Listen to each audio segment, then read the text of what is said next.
the photographs of, the LEM having landed on the solar soil with no hole underneath.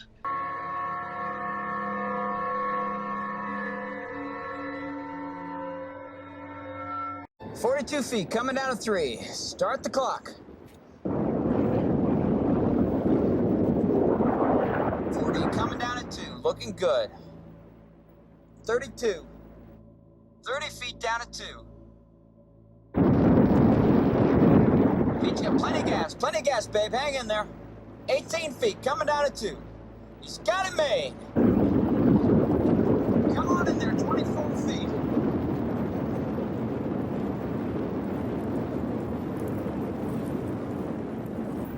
Contact light.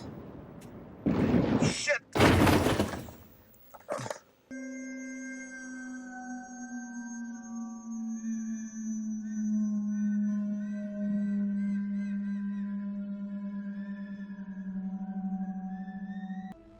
They're actively fighting you guys.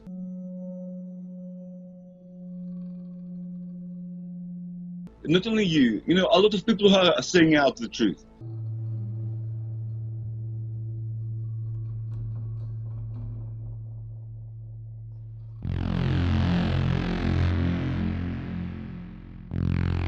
It's when it goes against the narrative. It's the new order.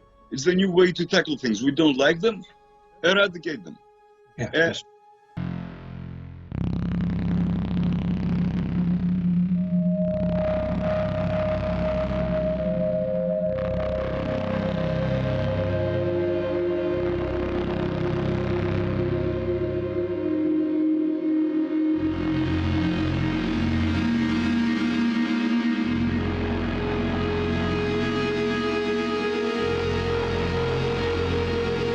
And he had a 2-centimeter hole punched through his glove by a micrometeor.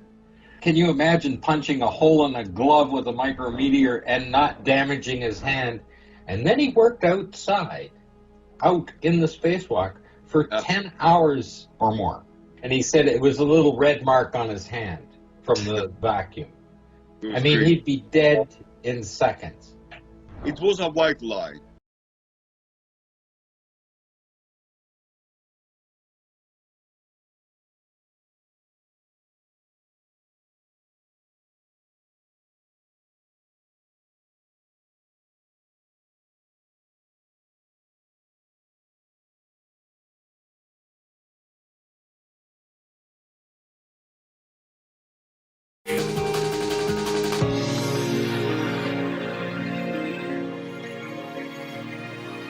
It goes on from there. Oh, he's got this guy right here. This guy did a 1960 high-flying leap, right? And apparently one of his gloves lost pressure. So his hand swelled up. That's what it claims in here. Only his hand, just because the glove wasn't fitting right. Nothing else was affected. And then we go to here. Apparently this astronaut on the ISS suffered a micrometeor impact on his hand, and they're just showing the little circle of it right there, right? And it punched a hole in his glove while he was out on an EVA. This is the effect he had on the thing. It kind of, the vacuum kind of, I guess it was chilled it down and gave him a freezer burn or whatever on his hand.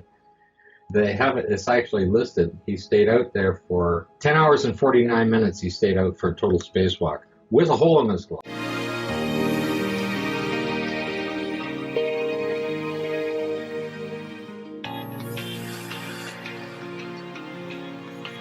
And this guy can get out and put this kind of garbage out. But how could you have a suit, pressurized suit, you have damage? It's a 1/8 hole. But a micrometeor punched a 1/8 hole in your glove. To punch a hole in your glove while you're wearing the glove, it's going to punch a hole through your hand at the same time. And you're not going to stay out for 10 hours and 49 minutes on an EVA with a damaged hand, number one. And second of all, you'd be dead within a second in that vacuum. Yep.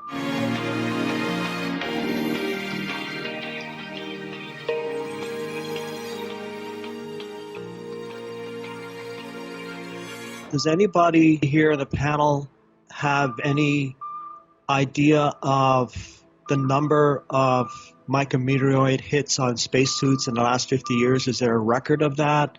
Any damage and recorded damage done? See, I find that very strange that there isn't a recorded history of micrometeoroid hits on astronauts or manned space missions. You have them recorded for unmanned missions, specifically for that purpose, but you don't hear of any hits outside of that. I was just wondering if there's a record of that. Does NASA keep a record? That's the very first of me hearing about any damage to a spacesuit.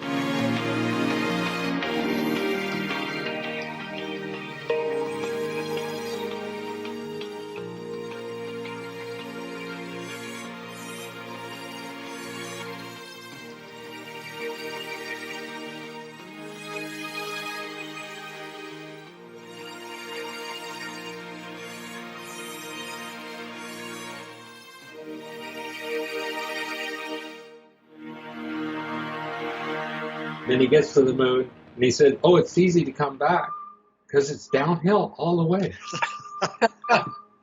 Well, you have to look up at the moon, so it's downhill all the way. So it's easy to come back.